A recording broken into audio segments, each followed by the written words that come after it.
All right. Hi there, Dave. I see you coming in.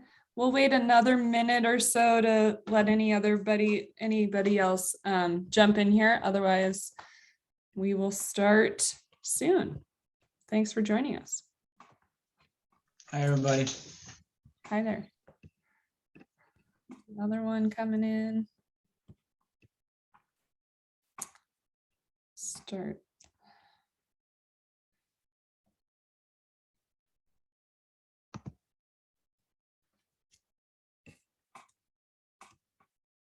All right, we'll just get going here. Thanks everybody for joining us for today's second series of our River Rat, our river advocacy training series, focusing on Lower Snake Dam removal plan and the Murray-Inslee draft report and the comment period that is now open until July 11th. My name is Tess McEnroe. I'm the communications associate at Idaho Rivers United. And joining me today are two salmon and steelhead conservation associates for their respective organizations, Stephen Pfeiffer from IRU and Mitch Cutter from Idaho Conservation League. Thanks for being here. They're going to talk about clean energy transitions as a part of this whole draft plan. And we will do a presentation, and you can feel free to throw your name and any other interest you have in this topic in the discussion, where you're from if you'd like. We'll ask that you just please stay on mute until the question and answer session at the end. I'll field those questions, read the questions out loud, and then either Stephen or Mitch will answer those for you. And then this recording session will also be available online today on our social media pages, as well as our website. And I can throw the link to that on our IRU page on the chat once we get going. Thanks again so much. And now I'll turn it over to Mitch. Sure, thanks, Tess. For those who don't know me, my name is Mitch, like Tess said, and I work for the Idaho Conservation League on salmon and steelhead. My background is in energy sort of related stuff, and so I have sort of assembled this slideshow on the clean energy transition and how the lower Snake River dams sort of play a role in that context, and also how some more recent research that's been done has sort of shown just how easy this is and how beneficial it is for the Northwest as well. And then I think Stephen is going to end off with more specifically what the Murray-Inslee report says and how y'all can sort of write public comments or other feedback on the draft report around this energy topic that we're talking about today. But like I said, I'm talking about the clean energy transition and replacing the lower Snake River dams. For those who don't know, although I'm sure that everybody on this call does, this is a map of the Columbia River and the Snake River Basin, and you can see all of this amazing habitat that is protected through wilderness or national forest or national recreation area over here in Idaho. This is the salmon stronghold. This is the best habitat that salmon and steelhead have anywhere in the lower 48 states. And this is the habitat, the home of these salmon and steelhead that we're talking about today, and that all of this transition and this dam removal is around. The dams that we're talking about removing and replacing their services are these four that are on the lower Snake River that are shown in this red sort of circle here. As a super brief descriptor of salmon life cycle, these salmon are born here in Idaho. They spend up to a year here in the waters here, migrate downstream out to the ocean, where they'll spend anywhere from 2 to 5 to even 7 years, and then come all the way back through these 8 dams all the way back to Idaho, spawn and then die, generally with the exception of some steelhead. But that's the life cycle that we're talking about, and these are the 4 dams that we're talking about here as well. I think whenever we start talking about energy in the lower Snake River dams, it's really important to consider what these dams provide right now. And this is something that the Murray-Inslee report gets into a little bit, but I'll summarize here by this slide. This is sort of a complicated graph, so I'll sort of walk through it. This shows everything that the Bonneville Power Administration, or BPA, uses to generate power, and also how much demand is on their system, or how much need there is for that power. If you look through the different colors here, you can see that the lower Snake River dams are down here in purple, right at the bottom, Any other hydroelectric facilities that BPA owns are in blue, and then you have some thermal generation, which is mostly the nuclear plant that BPA buys power from, and then some wind and some solar right on top here in green. If you look at the sort of how those things compare, you see that the lower Snake River dams are not a whole lot of the general resource mix that BPA has. They produce anywhere between 8 and 10% of BPA's total generation, depending on the year, and about 4% of everything that we need here in the Northwest, because BPA doesn't provide everything that we have here in the Northwest. You can also see that generally the demand, which is this sort of dashed line, is well within what the system is actually producing. This is everything produced, and it typically produces almost twice as much as the Northwest actually needs, is the issue. And so it's really easy to tell that these dams are not really super essential for any general base load need that we have, and that taking them out would not greatly impact any of the system. What really matters is when the system actually has its highest levels of demand, which is in sort of mid-winter, like January and December, and then in sort of the late summer here. And you can see that's exactly when these dams are producing the least amount of electricity. You see there's sort of a valley here in late summer, another one in late winter, just because there's no water in the river. And these dams don't have an ability to store any water. So that is exactly when the region needs it most, the dams are producing their least level of electricity. So that's what we're trying to replace here. Another sort of trend that we've seen in the last few years is the impact of climate change. Climate change is really changing the hydrograph. In other words, how rivers flow here in the Northwest. And especially on the Snake River, that's really true. Idaho has been in a drought for going on 2 years now, and that doesn't seem likely to stop anytime soon. And we see the impact over the last 5 years, actually, going back to 2017, of continually lower generation in the from the lower Snake River dams. You can see there's some peaks and valleys in this trend, but climate change is not gonna put more water in the system. In other words, we're not going to generate more because of climate change, and it's only going to make those sort of that deficit that we have in late summer, especially, even worse. These dams are not going to be useful for addressing rising energy needs in late summer. And if you look back at kind of the history of different studies that looked at this issue, you can sort of see how daunting this once was. This graph shows sort of the existing lower Snake River dams producing about 1,000 megawatts every single year of electricity. That is enough to power the city of Seattle, but the problem with that is, again, that seasonality I was talking about. Seattle, if it were only dependent on the dams, would have long blackouts in both the end of summer and in winter because they don't produce that much. That's an average across the entire year. A couple of past studies, including the EIS that the federal government created in 2020, and then another study that the Northwest Energy Coalition, or NWEC, did in 2018, sort of found these different portfolios of clean resources that could replace the dams. So in this case, you see, almost 2,000 megawatts of solar, some demand response, and then almost 1,000 megawatts of batteries from the federal government. And then a slightly different portfolio, mostly of wind and solar and demand response from the Energy Coalition. Those numbers look big, especially when you compare them to the lower Snake dams. You say we need close to 3,500 megawatts to replace just 1,000 megawatts of what the dams provide because of the difference in those resources. But more recently, you can sort of see that this isn't so daunting anymore. This process of replacing resources is really run of the mill. And we see that in a couple of different plans for replacing resources that other utilities have made. So Pacificor, Puget Sound Energy, and Idaho Power are all going through the process of retiring aging coal plants and nuclear plants and replacing them with these clean energy resources. And those coal and nuclear plants provide more or less the same flavor of power that lower Snake River dams provide. And this is just different resources that provide the same services. And so when you compare these two earlier studies, again, the EIS and Northwest Energy Coalition, they don't look all that scary compared to what these utilities are doing every year and treating as sort of more or less routine business. So this is super doable. And in this context of this much larger sort of energy revolution that we're having right now, this landscape level change, replacing 1,000 megawatts of hydro is really not that big of a deal compared to replacing some coal plants and natural gas and nuclear and everything else we're doing. These technologies are available and they've gotten super cheap is the other thing. If you look at the prices of some of these renewables going back to 2018, you can see 63 for solar, 57 for wind.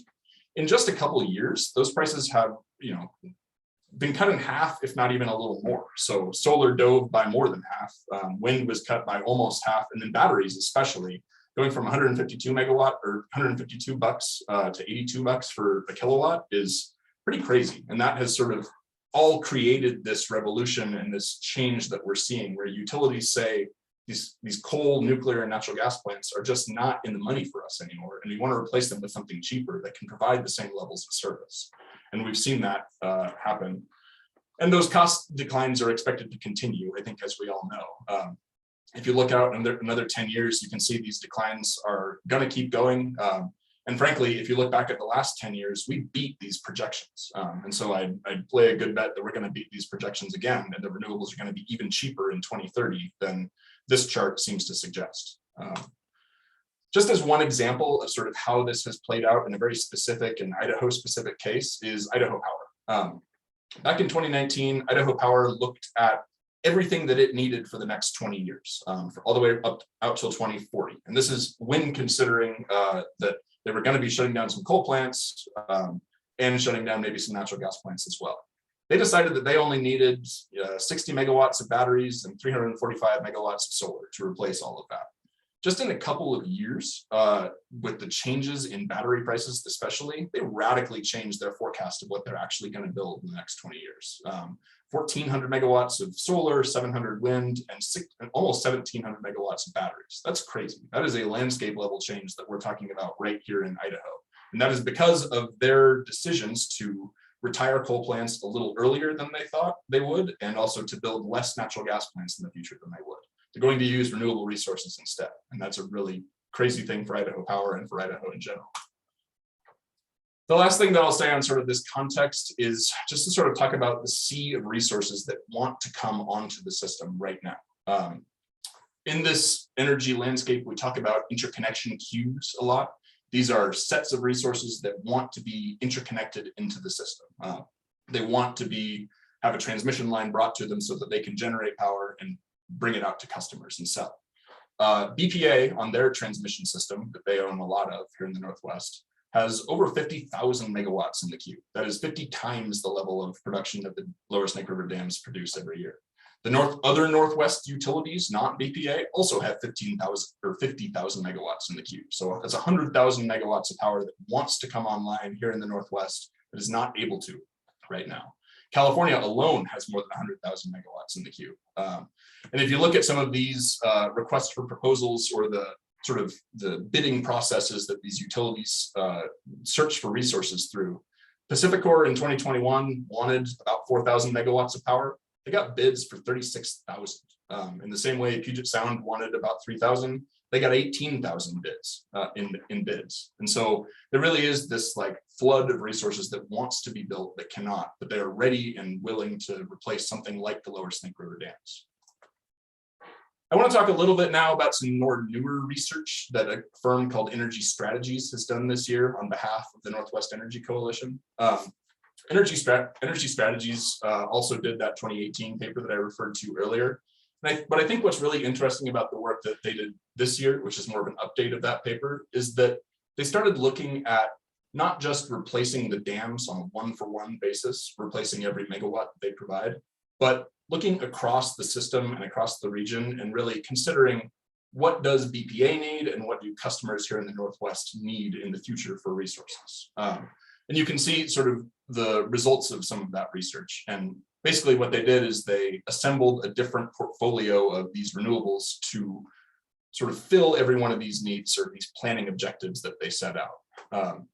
So in blue here, you can see this is the generation of the Lower Snake River dams, really high in spring, which is when there's a lot of water in the river, pretty low in the summer, which is when the region needs it most. But they assembled a portfolio that would replace every megawatt of that. This sort of dark color is the BPA's general load, like when they actually need the power. And you can see it's sort of concentrated in this winter and midsummer sort of stretch like I was talking about before. That's when the region needs it most. And then green here, we have what they call their net position, which is in other words, when the hydro system is particularly bad at replacing or at providing what the BPA needs. So You can see it really doesn't need much at all in May, but it needs a lot in late summer. So again, a portfolio was assembled to sort of respond to that need. And what they figured out is that if you build portfolios around that, you actually generate a lot of sort of surplus value for the region. It reduces the overall costs for replacing these things. So if you just replace the dams on a one-for-one basis, it's about $300 million per year. But if you do these different portfolios that actually respond to different needs of the system, you reduce the overall net cost because you don't have to build as much stuff, and you're also generating more electricity when it's more valuable, again, in that wintertime and summertime period. So these other two portfolios built around those different objectives have more value. And you can see that sort of in this chart as well. This is the value the dams provide, and then these are the values of the different portfolios that are created. So that's all sort of some contextual information. The report features a lot of this analysis and a lot of these conclusions in it, as far as saying that the dams can be replaced and saying that it might be smarter to not replace them on a one-for-one basis, as has been sort of studied before. But I'll let Stephen get into all of that in this next section here. So go for it. Great, thank you, Mitch, for all that good information. You can go ahead and click to the next slide. So here are just a few high-level takeaways from the report, particularly as it relates to energy replacement for the 4 dams. The first one, as Mitch mentioned earlier, utilities are planning for more and more energy, clean energy in particular, to come online in the next decade. This sort of planning is a routine task now, and these types of resources, whether it's solar or wind or battery storage, are rapidly declining in cost, as you saw in those graphs a little bit ago. And so, it's not wistful thinking, like maybe it was painted to be several decades ago, that replacing the 4 lower Snake River dams with clean renewable energy was possible. It's very real and being planned for across the region. The second one, really touches on what we were talking about in terms of what kind of resources those 4 dams are. When you look at them, they are limited aging resources, and they're seasonally constrained. They produce half of their annual output from March to June, when those water levels are high. As run-of-river dams, they are totally tied to river flow, and seasonally are only effective during those peak times of snowmelt in the spring months here in the Northwest. So when they're producing the most energy, so does the rest of that system, which, as we saw, is in excess of customer demand, and below that point during the summer and winter months when they are needed most. Thirdly, no matter what change is coming to this system, from climate change and litigation, and change is really already here. And this system really has never been static. It's been constantly changing. And as stakeholders or customers of the power that the 4 dams supply, we're getting diminishing returns in terms of energy, in terms of certainty surrounding litigation, in terms of salmon returns, and in terms of river flow from a rapidly changing climate. The dams, which are going on 60, 70 years now, they're constrained. They're constrained by requirements to spill a certain amount of water to aid migrating fish in the spring, as well as a mandate to lower the river temperatures, or the reservoir temperatures, I should say, which become dangerously hot in the summer to migrating adult salmon, and by climate change, which is altering river flows. So what we have are ill-suited resources that can be replaced, and can be replaced by more flexible, efficient alternatives that can adapt to this new reality that we live in now. The last point, the costs of keeping the dams outweigh the costs of breaching and replacing them. So it's important to realize what money goes into this system every year. Financially speaking, hundreds of millions of dollars are spent annually in terms of operation and maintenance, fish and wildlife costs, as well as lost revenue related to generation constraints with ESA listed fish. For example, there's more money on the horizon when we talk about replacing the turbines at the dams. 24 turbines over the 4 dams, only 3 of those have been replaced. 2 turbines were placed at Ice Harbor recently to the tune of $58 million. So these are costs that we're going to have to factor in each year as more of the updates to these aging resources take place. BPA has spent $24 billion when you adjust it to 2022 numbers since 1980 on fish and wildlife mitigation. So we're pouring money into a system that we know is broken in terms of fish recovery. And so while the price tag is expensive to shift away from that system, it's very realistic in terms of what energy alternatives are out there. And when you look at what money we're currently putting into the system. You can go to the next slide, please. So public comments kind of reiterate points that we've already made here. But if we were to, critique the report at all, you could point out that the report really should be directly comparing the costs of keeping the dams versus breaching them, and acknowledging that, there's a lot of money that's going into maintaining this system right now. The energy produced at these 4 dams and at, all 8 dams along the Columbia and Snake Rivers is not carbon free. Reservoirs behind the dams emit significant amounts of methane, which is something that is known but significantly understudied and not mentioned in a lot of these reports. Pointing out that I think is very important. And then, we don't need a more advanced technology, as we already touched on. We have the capabilities now. We have the clean energy now, and it's becoming more and more, effective and, in terms of cost, competitive with traditional resources like the dams. Next slide, please. So just to go back to a few of the very top line messages that when you make your public comment, you can consider. Firstly, the services the 4 Snake River dams provide can be replaced. That's really the highlight that you can take from this report. We need urgent action this year, and we can prevent salmon extinction. Salmon are, of course, on the brink of extinction, which adds to the urgency to get a plan over the line. And the 4 Lower Snake River dams are aging and increasingly inefficient, as we've touched on. Lastly, the decimation of salmon runs is a violation of treaties and other commitments made with tribal nations by the federal government. So, in a nutshell, when you're looking to make your public comment, don't be too daunted by the report. Your voice really does matter. And these are a few, high level points to keep in mind. Next slide, please. So how do you submit a public comment? Well, the period is open until July 11th. And you can go to this email right here, info@lsrdoptions.org, or you can visit the website lsrdoptions.org, and you'll find a link there to where you can place a comment. Your voice really does matter, and it's going to take all of us throughout the Northwest and really throughout the country to call on our local congresspeople and tell them to take action for wild salmon.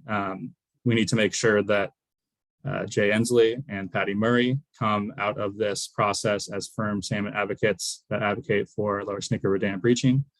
And we also need to make sure that their members of Congress join them, as well as the Biden administration. I can't stress enough their urgency, but also the opportunity, the window of opportunity we have in front of us right now. So please make a comment, go to the website, and encourage your friends and family to do the same. So I think that is it from us. Next slide, we have our emails down here, but does anyone have any questions?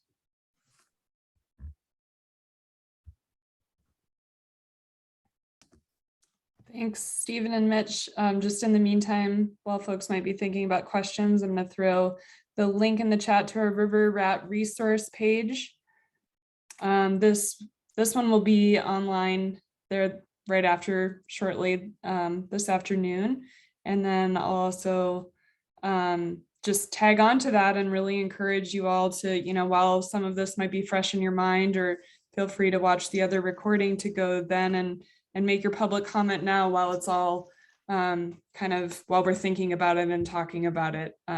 We need 50,000 comments nationwide. So yeah, any questions out there? Dave, you can. Not a question, but just a comment. And on point number 4, Stephen, and I think it's what you all did, Mitch, Stephen, what you guys did is great, but maybe rephrase that the benefits of removing the dam outweighs the cost, rather than the cost of keeping the dam is outweighed by the cost of breaching. Just kind of a semantics thing, but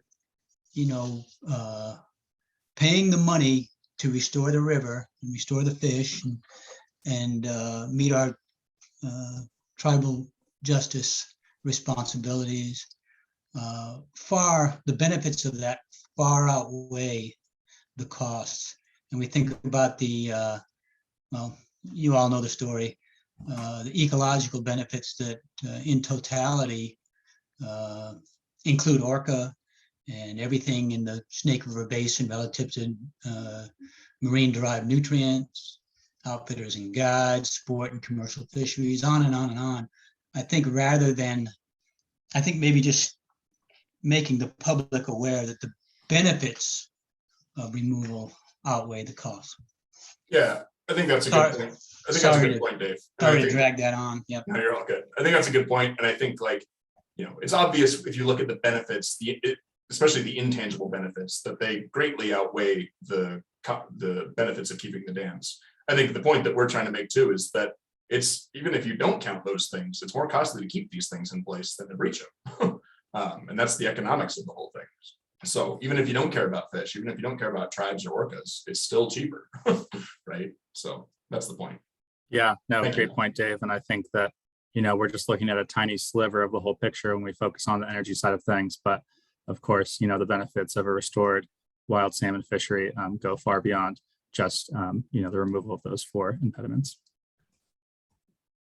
Will the slides that you showed today, will they be available on the River Rat resources? Yeah, we can definitely put those on there. That's a great idea. Thanks. That'd be helpful because, when you're saying it, it makes sense, but then I won't remember the numbers. And I think it's important to use those numbers. Absolutely. In my neck of the woods, there's just so much propaganda right now about how removing the dams is going to increase the cost of power by 25%. So there's like fear mongering going on about what it would take to replace the dams and how awful it is and blah, blah, blah. It's just crazy. I can't believe that all of the electric co-ops in Montana are printing this message that they've obviously received from somewhere else. And it's just such a distortion of the facts. It's awful. Franny, if you don't mind me asking, would you mind sharing where your neck of the woods is? I'm in Eureka, Montana, so the far northwest corner. Sure. Thank you for joining us and that thought, for sure. Yeah, I used to be a guide down on the Salmon, the Middle Fork and Hell's Canyon. So oh, awesome. I got to see the salmon migration, and I got to see the declines, and I was there in the 90s even, and when things were looking really slim for the sockeye. So yeah, it's an issue that's near and dear to my heart. Yeah, thanks. Anybody else have question or comments? John saying Eureka is beautiful. It is beautiful. Get on. All right. Well, I think if that's it for today, we'll wrap it up. Thanks again to everybody who tuned in today. We have our next River Rat this next Thursday. So this is a 3-part series, this little section we're doing on this topic. And that one will cover tribal justice in the Northwest in correlation to the Murray Inslee Plan and Lower Snake River dam removal. So a Zoom link for that will be coming out in an email. You can sign up for emails online as well. And again, we will have the PowerPoint and all these resources online shortly this afternoon. So just some housekeeping things, and thank you all so much and have a great day. We'll see you later. Thanks all. Thanks, Thanks, y'all. Stephen and Mitch.